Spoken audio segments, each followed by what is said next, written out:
तो दोस्तों आज हम पढ़ने वाले क्लास 9 ज्योग्राफी का चैप्टर नंबर 4 जिसका नाम है क्लाइमेट। ये जो चैप्टर है वो जनरली हर एक बच्चे को परेशान करता है, पर आप यकीन मानो ये जो चैप्टर है वो जितना दिखने में टफ लगता है उतना रियलिटी में है नहीं। हम इस चैप्टर को विजुअल्स और एनिमेशन की मदद से एक सिस्टमेटिक वे में कंप्लीट करेंगे जिससे आपको हर एक टॉपिक अच्छे से समझ में आ जाए। तो चलिए स्टार्ट करते हैं।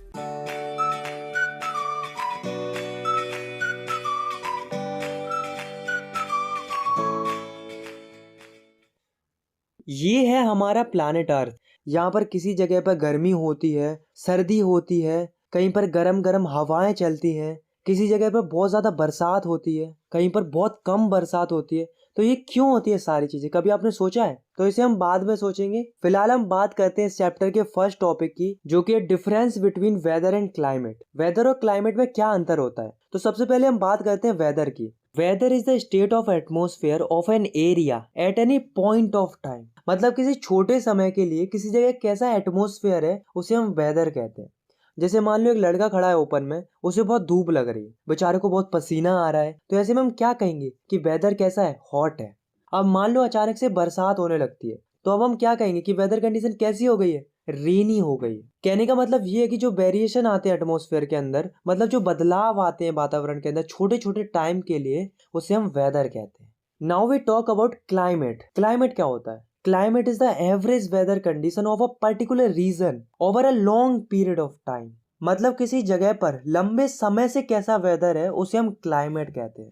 जैसे कि मैं आपको एग्जांपल के थ्रू समझाता हूँ। ये है हमारी इंडिया, इसमें वेस्ट की तरफ थार डेजर्ट है। तो यहाँ पर क्या होता है, यहाँ पर जनरली हॉट एटमोस्फेयर रहता है, मतलब यहाँ पर बहुत ज्यादा गर्मी पड़ती है। तो आप मुझे ये बताओ कि हम यहाँ के एटमोस्फेयर को हॉट क्लाइमेट कहेंगे या हॉट वेदर कहेंगे? तो चलो मैं ही बताता हूँ, हम यहाँ के एटमोस्फेयर को हॉट क्लाइमेट कहेंगे। क्यों? क्योंकि यहाँ का जो वातावरण है वो काफी लंबे समय से गर्म है। यहाँ कभी कभी बरसात भी होती है, हवाएं भी चलती हैं, but most of the time यहाँ पर गर्मी रहती है। इसलिए हम कहते हैं कि थार डेजर्ट का क्लाइमेट कैसा है? हॉट है। तो यहाँ से हमें क्या समझ में आता है कि किसी भी जगह पर लंबे समय से एवरेज वेदर कैसा है उसे हम क्लाइमेट कहते हैं, और जो डे टू डे फिनोमेना होता है, मतलब शॉर्ट पीरियड के लिए जो वातावरण बनता है, उसे हम वेदर कहते हैं। Now the next topic of this chapter is climate of India. हमारी इंडिया का क्लाइमेट कैसा है? तो देखो, हमारी इंडिया का जो क्लाइमेट है वो मॉनसून टाइप ऑफ क्लाइमेट है। अब आप लोग कहोगे कि भैया आपने तो बताया था कि अगर एक ही जैसी एटमॉस्फेरिक कंडीशन लंबे समय तक रहेगी तब हम किसी जगह के वातावरण को क्लाइमेट कहेंगे। बट हमारी इंडिया में तो हमें अलग अलग मौसम देखने को मिलते हैं, जैसे गर्मी, बरसात, सर्दी।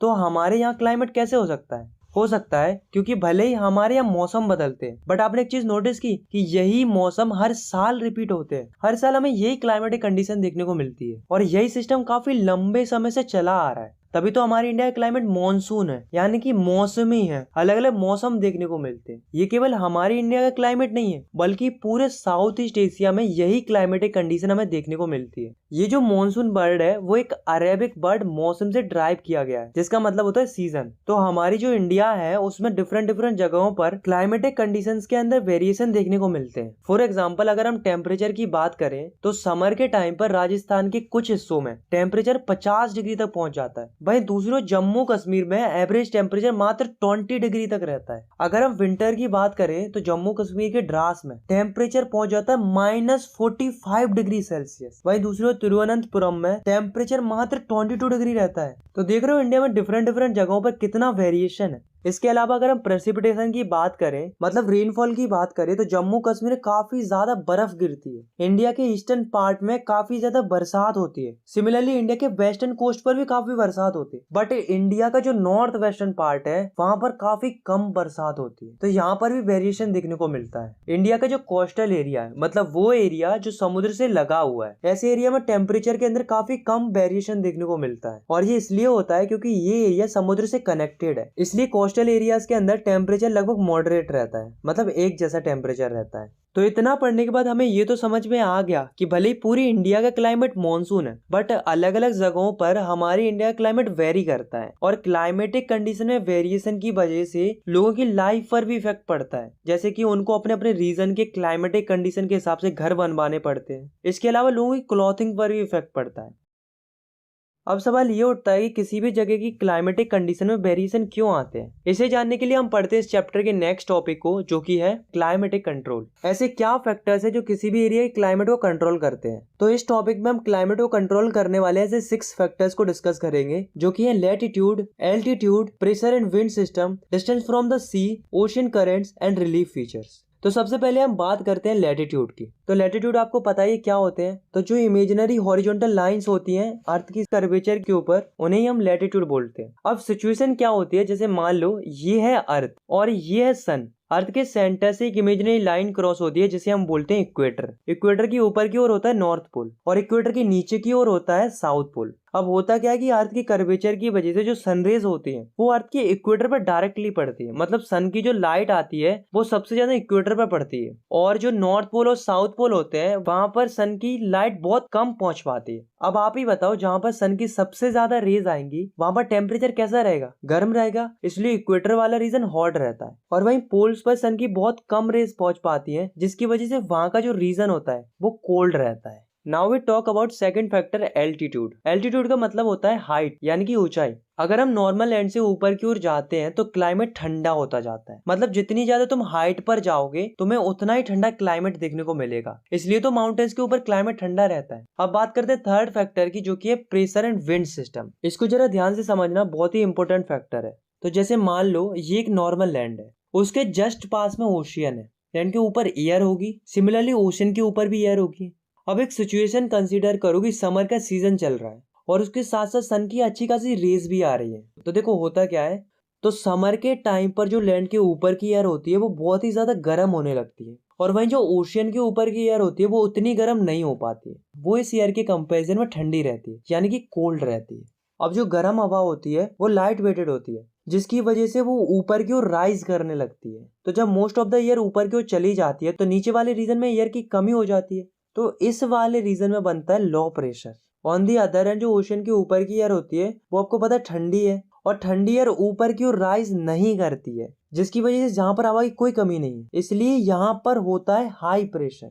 अब आप खुद ही सोचो कि विंड किस तरह ब्लो करेगी, मतलब हवा किस तरह बहेगी। ऑब्वियसली जहाँ हवा की कमी है एयर भी उसी तरह फ्लो करेगी, मतलब एयर फ्लो करेगी हाई टू लो प्रेशर। तो अभी तक मैंने आपको समर की सिचुएशन बताई है। अब हम बात करते हैं विंटर्स की। विंटर्स में ये सिचुएशन रहती है। तो सर्दियों में क्या होता है कि सर्दियों में उल्टा होता है। कैसे? लैंड के ऊपर की जो एयर होती है वो काफी ज्यादा ठंडी हो जाती है, पर वहीं जो ओशियन के ऊपर की एयर होती है वो उतनी ठंडी नहीं हो पाती है, मतलब इसके कंपैरिजन में हॉट रहती है।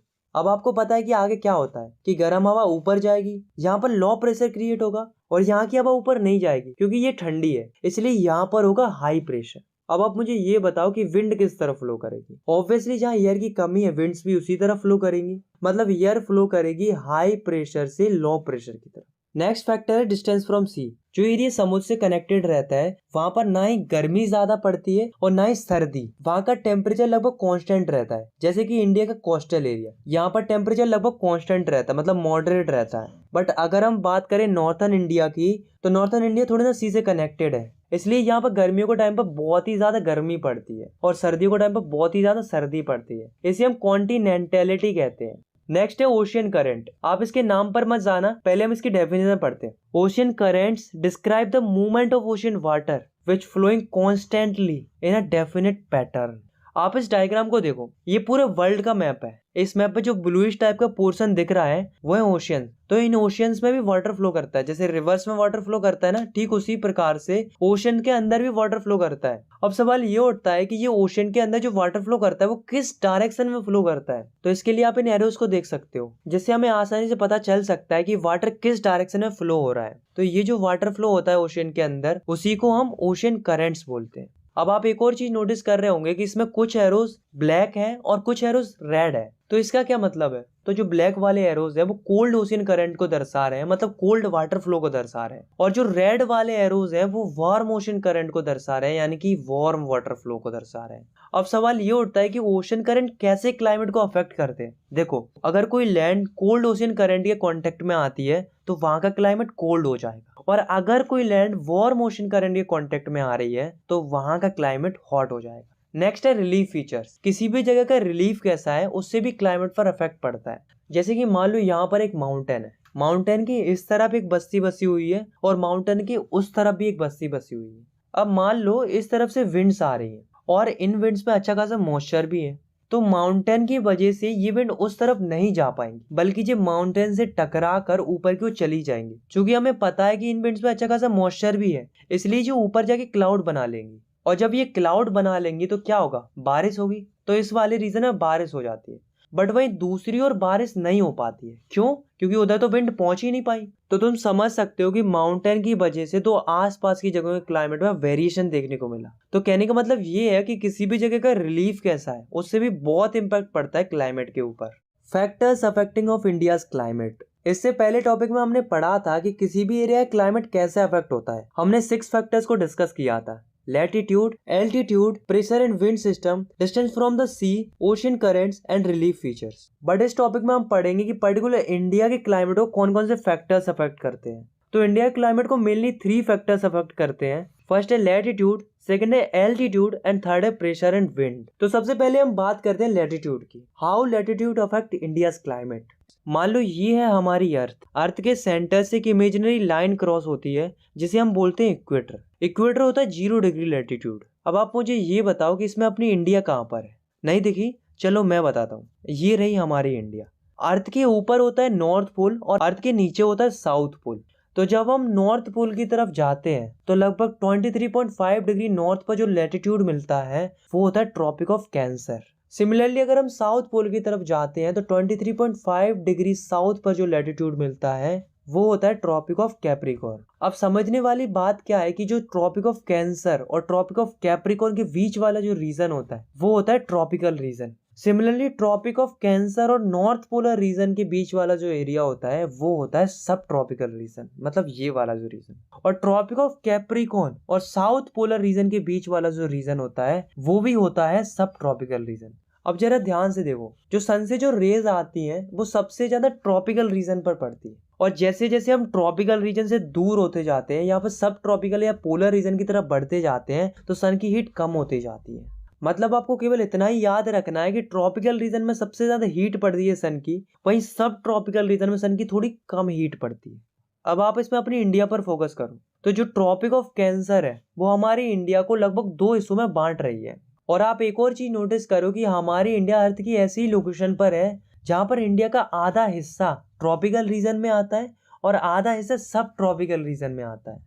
तो कहने की बात यह है कि इंडिया में दोनों तरीके के क्लाइमेट पाए जाते हैं, ट्रॉपिकल और सब ट्रॉपिकल। बात करते हैं सेकंड फैक्टर की जो कि है एल्टीट्यूड। तो एल्टीट्यूड का मतलब होता है हाइट। तो इस टॉपिक में हम पढ़ेंगे कि हाइट कैसे इंडिया के क्लाइमेट को अफेक्ट करती है। तो हमने पढ़ा था कि जब भी हम अर्थ की सरफेस से ऊपर की ओर जाते हैं तो टेम्परेचर कम होता जाता है, मतलब ठंडा होता जाता है। अब अपनी इंडिया को नोटिस करो तो इंडिया में नॉर्थ की तरफ हिमालयन माउंटेन्स जिनकी एवरेज हाइट 6000 मीटर्स होती है। अब सवाल ये उठता है कि ये माउंटेन्स जिनका एल्टीट्यूड बहुत ज्यादा है वो हमारे इंडिया के क्लाइमेट को कैसे अफेक्ट करते हैं। तो होता क्या है कि सेंट्रल एशिया से जो कोल्ड विंड्स आती हैं, मतलब इस तरफ से जो ठंडी हवाएं आती हैं वो इंडिया में एंट्री नहीं कर पाती। क्यों? क्योंकि जो हिमालयन माउंटेन्स होते हैं वो इन कोल्ड विंड्स को रोकने का काम करते हैं, एक तरीके से बैरियर का काम करते हैं और कड़ाके की ठंड से हमें बचाते हैं। इसलिए हमारी इंडिया के अंदर उतनी ज्यादा सर्दी देखने को नहीं मिलती कि लोगों को सर्वाइव करने में प्रॉब्लम हो। थर्ड फैक्टर है pressure and winds. India climate को प्रेशर एंड विंड कैसे अफेक्ट करती है, बहुत ही इंपॉर्टेंट फैक्टर है, आपको बहुत ही ध्यान से पढ़ना है।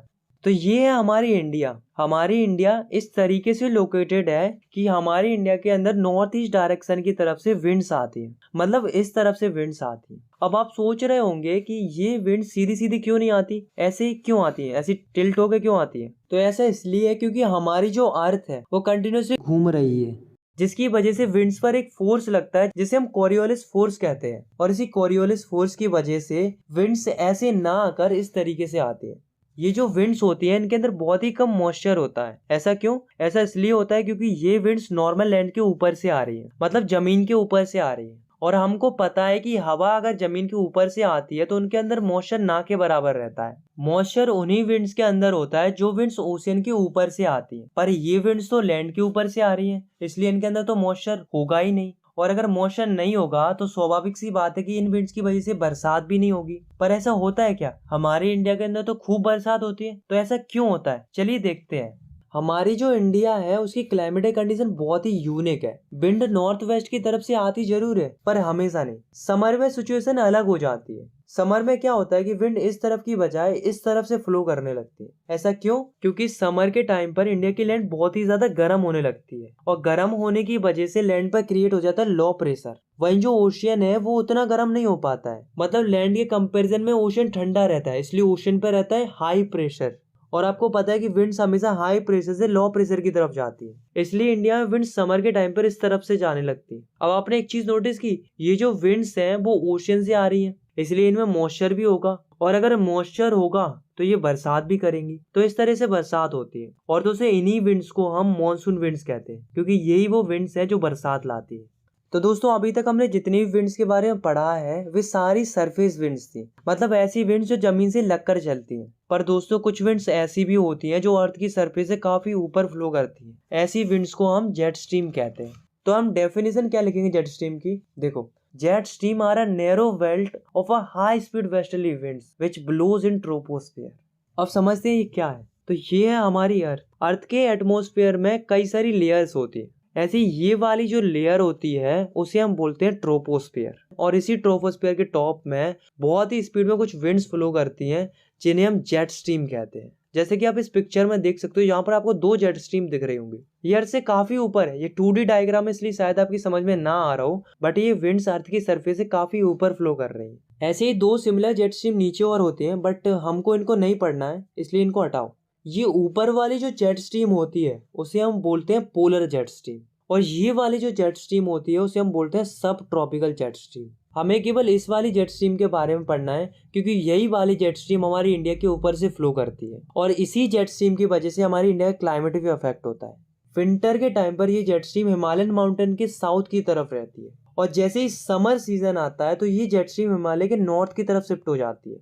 अब आप लोग कहोगे कि ऐसा क्यों होता है? ऐसा होता है ITCZ के मूव करने से। अब आप लोग कहोगे कि ITCZ क्या होता है, तो इसके बारे में हम बाद में पढ़ेंगे। फिलहाल आपको केवल इतना ही याद रखना है कि विंटर में जेट स्ट्रीम हिमालय के साउथ में रहती है और समर में हिमालय के नॉर्थ में रहती है। अब सवाल ये उठता है कि जेट स्ट्रीम हमारे इंडिया के क्लाइमेट को कैसे अफेक्ट करती है। तो होता क्या है कि विंटर में जेट स्ट्रीम यहाँ पर रहती है, मतलब हिमालय के साउथ में रहती है। अब होता क्या है कि ये जो आपको सी दिख रहा है वो है मेडिटेरियन सी। इस सी में साइक्लोन्स आते हैं जिसकी वजह से आसपास के रीजन में काफी बारिश हो रही होती है। तो जब जेट स्ट्रीम इस रीजन से पास हो रही होती है तो वो अपने साथ मॉइस्चर ले आती है, और मॉइस्चर की वजह से जेट स्ट्रीम थोड़ी भारी हो जाती है और थोड़ी स्पीड भी कम हो जाती है इसकी। जब ये जेट स्ट्रीम हमारी इंडिया के ऊपर से जा रही होती है तो ये हमारी इंडिया के हिमालयन माउंटेन से टकरा जाती है। चूंकि इन विंड्स में मॉइस्चर होता है इसलिए ये थोड़ी बहुत बारिश कर देती है। तभी तो आप देखते होंगे कि कभी कभी विंटर्स में भी बारिश हो जाती है, तो इसका एक फैक्टर जेट स्ट्रीम भी होती है।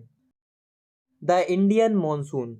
तो दोस्तों अब हम अपने इंडिया के क्लाइमेट के बारे में पढ़ने जा रहे हैं। आपको अभी तक पता तो चल ही गया होगा कि इंडिया का क्लाइमेट कैसा है, और अगर नहीं चला है तो मैं आपको बता देता हूँ। इंडिया का क्लाइमेट है मॉनसून। अब आप लोग कहोगे क्या होता है monsoon? The seasonal reversal of winds during a year is known as monsoon. अब आप अपनी इंडिया को देखो, मैंने आपको इंडिया का विंड सिस्टम बताया था। सर्दियों में विंड इस तरफ से फ्लो करती है और वहीं समर में ये सिस्टम रिवर्स हो जाता है, विंड्स इस तरफ से फ्लो करने लगती है और इन्हीं विंड्स की वजह से बरसात होती है। तो ये जो फिनोमेना होता है उसे ही हम मॉनसून कहते हैं। अब आप इस अर्थ को देखो, तो ये वाला जो रीजन होता है वो होता है ट्रॉपिकल रीजन। ये मैं तुम्हें पहले ही बताया था। तो ट्रॉपिकल रीजन में मॉनसून एक्सपीरियंस किया जाता है, मतलब इस ट्रॉपिकल रीजन में मॉनसून एक्सपीरियंस होता है। Now we talk about mechanism of monsoon. Monsoon का मैकेनिज्म 5 फैक्टर्स पर डिपेंड करता है। ये रहे वो 5 फैक्टर्स। चलिए इनको एक एक करके डिस्कस करते हैं। तो फर्स्ट फैक्टर है the differential heating and cooling of land and water. कि लैंड बहुत ही जल्दी गर्म हो जाती है और ठंडी भी हो जाती है। वहीं जो ओशियन होता है वो लेट गर्म होता है और लेट ठंडा भी होता है, इसलिए गर्मियों में लैंड पर हो जाता है लो प्रेशर और ओशियन पे होता है हाई प्रेशर, जिसकी वजह से विंड्स हाई प्रेशर से लो प्रेशर की तरफ फ्लो करती है, जिसकी वजह से बारिश होती है। सेकेंड फैक्टर है the shift of position of ITCZ। तो पहले तो हम ये समझते हैं कि ये ITCZ क्या होता है। ITCZ का मतलब होता है inter tropical convergent zone. Blue zone और रेड जोन में समझ, ठीक है। तो क्या होता है ये देखो, हमारी जो अर्थ होती है वो एकदम सीधी नहीं होती है, बल्कि थोड़ी टिल्टेड होती है, मतलब ऐसी होती है। और तुम्हें एक और चीज पता होगी कि हमारी जो अर्थ है वो घूम रही है, कंटिन्यूसली रिवॉल्व कर रही है। अब अपनी अर्थ को देखो, तो अब सन की सबसे ज्यादा हीट कहाँ पर आएगी? इक्वेटर पर। तो इस रीजन में बनेगा लो प्रेशर, और जहां पर लो प्रेशर बनेगा वहां पर विंड्स आके कन्वर्ज होंगी। तो जहां पर विंड्स आके कन्वर्ज होंगी वो रीजन होगा इंटर ट्रॉपिकल कन्वर्जेंट जोन, यानी कि ITCZ। अब दोस्तों ऐसा नहीं कि ITCZ हमेशा यही रहेगा, कभी ये ट्रॉपिक ऑफ कैंसर पर बनता है तो कभी ट्रॉपिक ऑफ कैप्रिकॉर्न पर बनता है। कहने का मतलब ये है कि यहाँ पर सन की सबसे ज्यादा हीट आएगी वो रीजन होगा ITCZ, इसलिए ITCZ मूव करता है और इसी ITCZ के मूव करने की वजह से इंडिया क्लाइमेट भी अफेक्ट होता है। थर्ड फैक्टर है the presence of high pressure area on the east of Madagascar. अब गाइस आप मैप में देखो, आपको ये वाला जो आइलैंड दिख रहा है उस आइलैंड का नाम है मडागास्कर। इस आइलैंड के ईस्ट में काफी ज्यादा हाई प्रेशर क्रिएट होता है, तो जब मॉनसून में इंडिया में जारी होती है तब मडागास्कर की जो हाई प्रेशर विंड्स होती है वो भी इंडिया की तरफ फ्लो करने लगती है, तो इसकी वजह से मॉनसून विंड्स और भी ज्यादा इंटेंसिफाई हो जाती है। फोर्थ फैक्टर है हीटिंग ऑफ टिबेटन प्लेट्यू। अब आप इस मैप में देखो, ये वाला जो हाईलाइटेड पोर्शन है वो टिबेटन प्लेट्यू है। तो होता है कि समर में ये प्लेट्यू बहुत ही ज्यादा गर्म हो जाता है, जिसकी वजह से यहाँ पर क्रिएट होता है लो प्रेशर, और लो प्रेशर के कारण जो मॉनसून विंड्स होती हैं वो और भी ज्यादा अट्रैक्ट हो जाती है इसकी तरफ। फिफ्थ फैक्टर है मूवमेंट ऑफ जेट स्ट्रीम। देखो मैंने आपको बताया था कि विंटर्स में जेट स्ट्रीम हिमालय के साउथ में रहती है, और जब समर सीजन आता है तब ये जेट स्ट्रीम हिमालय के नॉर्थ में चली जाती है। इससे फायदा क्या होता है कि जो मॉनसून विंड्स होती हैं उन्हें स्पेस मिल जाता है और वे आसानी से इंडिया में पहुंच जाती है और बारिश करती है। तो ये सारे फैक्टर्स जो मैंने आपको बताए हैं, इन्हीं फैक्टर्स की वजह से इंडिया में मॉनसून विंड्स आ पाती हैं और तब जाके इंडिया में बारिश होती है। इस टॉपिक से रिलेटेड आपको एक और कंसेप्ट समझना है, तो इसके लिए आप इस मैप में देख लो, यहाँ पर जो ओशियन है वो है इंडियन ओशियन, और यहाँ पर जो ओशियन है वो है पैसिफिक ओशियन। अब देखो होता क्या है, tropical eastern south Pacific ocean में जनरली हाई प्रेशर रहता है, मतलब यहाँ पर, और वहीं ट्रॉपिकल ईस्टर्न इंडियन ओशियन में यानी कि यहाँ पर रहता है लो प्रेशर, इसलिए जो विंड्स होती हैं वो यहाँ से इस तरफ को जाती है। बट कुछ सालों में ऐसा देखने को मिलता है कि पैसिफिक ओशियन में हो जाता है लो प्रेशर और इंडियन ओशियन में हो जाता है हाई प्रेशर, इसलिए अब विंड्स यहाँ से यहाँ की तरफ जाने लगती हैं। तो ये जो चेंजेस आते हैं प्रेशर कंडीशन के अंदर, इसी को हम सदर्न ऑसिलेशन बोलते हैं, और इसी की वजह से हमारे इंडिया का क्लाइमेट भी अफेक्ट होता है। ऐसा देखा गया है कि जब भी विंड्स इस तरफ से इस तरफ फ्लो करती हैं तो मॉनसून स्ट्रांग रहता है, मतलब इंडिया में काफी अच्छी बारिश होती है, और वहीं अगर विंड्स इस तरफ से इस तरफ फ्लो करती है तो मॉनसून वीक रहता है, मतलब इंडिया में बहुत कम बरसात होती है। सदर्न ऑसिलेशन से रिलेटेड एक और कंसेप्ट है जो कि है एल नीनो। तो जब नॉर्मल सिचुएशन रहती है, मतलब यहाँ पर रहता है लो प्रेशर और यहाँ पर रहता है हाई प्रेशर, तो ओशियन करंट ऐसे फ्लो करता है। इस करंट को हम पेरुवियन करंट कहते हैं, और ये जो करंट है वो एंटार्क्टिका से आ रहा है, इसलिए ये ठंडा रहता है। बट जब प्रेशर चेंज होता है, यहाँ पर हो जाता है लो प्रेशर और यहाँ पर हो जाता है हाई प्रेशर, तब करंट इस तरफ से इस तरफ फ्लो करने लगता है। ये जो करंट है वो इक्वेटर से आ रहा होता है, इसलिए ये गर्म रहता है। तो ये जो कोस्ट है Peruvian coast, warm ocean current के कारण यहाँ का टेम्परेचर भी गर्म हो जाता है। ये फेनोमेना क्रिसमस के अराउंड होता है, इसलिए इसको एल नीनो कहते हैं। The onset and withdrawal of monsoon. इस टॉपिक में हम मॉनसून के आने से लेकर जाने तक की पूरी प्रोसेस को डिस्कस करेंगे। तो इंडिया में मॉनसून अर्ली जून से शुरू होकर लेट ऑफ सितंबर तक रहता है, यानी कि लगभग 100 से 120 दिन तक रहता है। जब मॉनसून आ ही रहा होता है तब इंडिया में थोड़ी थोड़ी बारिश होती है, और जैसे ही मॉनसून इंडिया में आ जाता है तो अचानक से बहुत तेज बारिश होने लगती है, और ये बारिश कॉन्स्टेंटली होती है छोटे छोटे ब्रेक्स में। इसको हम बस्टिंग ऑफ मॉनसून कहते हैं। तो चलिए अब हम देखते हैं कि मॉनसून इंडिया में कैसे एंट्री करता है। तो आपको बस इस मैप में देखना है। तो दोस्तों होता क्या है कि ये जो मॉनसून विंड्स होती हैं वे सबसे पहले इंडिया के पेनिनसुला के सदर्न टिप पर हिट करती हैं और केरला वाले रीजन में बारिश करती है। उसके बाद ये जो विंड्स होती हैं वो दो हिस्सों में बट जाती है, एक बनती है अरेबियन सी ब्रांच और दूसरी बनती है बे ऑफ बंगाल ब्रांच। तो ये जो अरेबियन सी ब्रांच होती है वो लगभग 10 जून तक मुंबई पहुंच जाती है और वहां पर बारिश करती है, और वहीं जो बे ऑफ बंगाल ब्रांच होती है वो असम पहुंचती है। अब आपको पता है कि इंडिया के इस वाले रीजन में माउंटेन्स है, तो ये विंड्स आगे की तरफ तो जा नहीं सकती, इसलिए ये टर्न हो जाती है और पहुंचती है इंडिया के सेंट्रल पार्ट में। और वही जो अरेबियन सी ब्रांच होती है वो सौराष्ट्र कच्छ की ओर जाती है, और फाइनली ये भी इंडिया के सेंट्रल पार्ट की तरफ मूव कर जाती है, और मिड जून तक ये दोनों ब्रांच आपस में मिल जाती है। उसके बाद जून के एंड में दिल्ली में बरसात होती है, और जैसे ही जुलाई का पहला वीक स्टार्ट होता है तो वेस्टर्न उत्तर प्रदेश, पंजाब, हरियाणा, ईस्टर्न राजस्थान तक मानसून पहुंच जाता है, और by the mid of July, जुलाई के मिड तक मानसून हिमाचल प्रदेश और पूरी इंडिया में पहुंच जाता है। अब हम बात करते हैं विड्रॉल ऑफ मॉनसून की। मॉनसून इंडिया में आ तो गया, लेकिन अब जाएगा कैसे? बहुत ही सिंपल है, आपको जस्ट इस मैप में ही देखना है। तो सितंबर की शुरुआत में मॉनसून इंडिया के नॉर्थ वेस्टर्न स्टेट से जाना शुरू करता है। फिर उसके बाद अक्टूबर के मिड तक मॉनसून पूरे नॉर्थ इंडिया से चला जाता है और अर्ली दिसंबर तक तो पूरी इंडिया से ही मॉनसून गायब हो जाता है।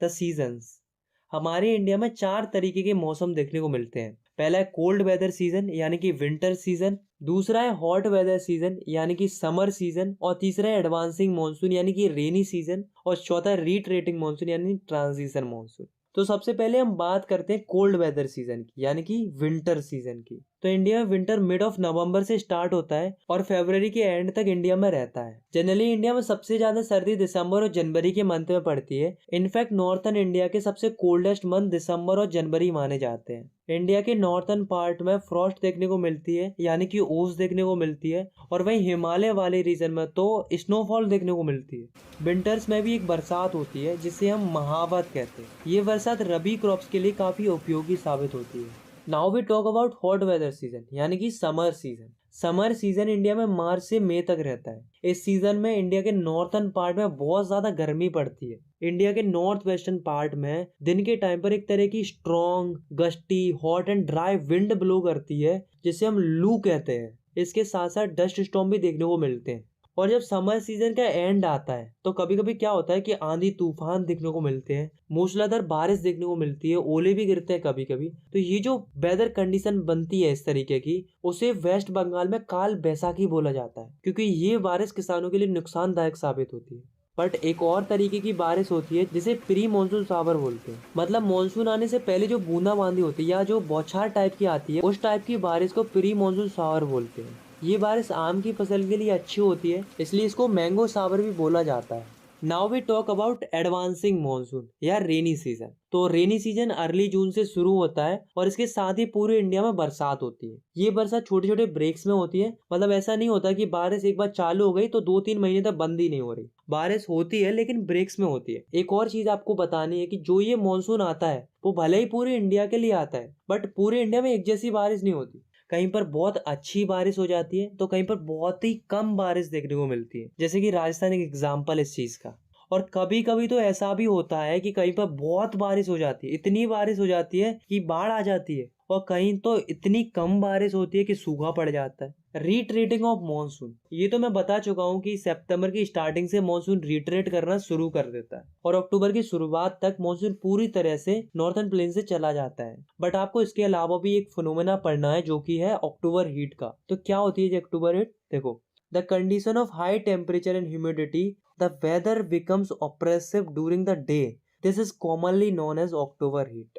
तो होता क्या है कि जब इंडिया से मॉनसून चला जाता है तब इसका एकदम क्लियर रहता है। क्योंकि तुम्हें पता है कि मॉनसून अभी अभी इंडिया से गया है, इसलिए जो लैंड होती है उसमें थोड़ा बहुत मॉइस्चर बकाया रह जाता है। तो जब सन की हीट लैंड पर पड़ती है तो जो लैंड का मॉइस्चर होता है वो इवापोरेट होना शुरू कर देता है, जिसके कारण ह्यूमिडिटी बढ़ती है। और इस ह्यूमिडिटी और हाई टेम्परेचर की वजह से जो भयानक गर्मी पड़ती है उसी को अक्टूबर हीट बोला गया है। Monsoon as a unifying bond, monsoon India को एकजुट करता है। मॉनसून के आने जाने की वजह से सीजन में चेंजेस होते हैं। Landscapes, animals and plants life, ये सभी मॉनसून के अराउंड ही रिवॉल्व करते हैं। लोगों की एग्रीकल्चर भी मॉनसून पर ही डिपेंड होती है। यहाँ तक कि लोगों की लिविंग्स और उनके फेस्टिवल भी मॉनसून से रिलेटेड होते हैं। इसलिए इंडिया के सारे लोग बेसब्री से मॉनसून के आने का इंतजार करते हैं। आई होप आपको ये वीडियो पसंद आई होगी। अगर आपको ये वीडियो पसंद आई तो आप इस वीडियो को लाइक कर सकते हो। आपका एक लाइक बहुत मैटर करता है, तो लाइक जरूर करना। और आपके लिए एक स्पेशल अनाउंसमेंट है कि क्लास 9 की वीडियोस के अलावा आपको क्लास 10th की वीडियोस भी इस चैनल पर देखने को मिलेंगी। और इसके साथ साथ 2 चैनल और लॉन्च हो चुके हैं आपकी क्लास 10th की प्रिपरेशन के लिए, जिनका नाम है सनलाइक स्टडी साइंस और सनलाइक स्टडी मैथ। लिंक डिस्क्रिप्शन में है, आप चाहे तो इन्हें विजिट कर सकते हो। मिलते हैं नेक्स्ट वीडियो में, तब तक के लिए टेक केयर,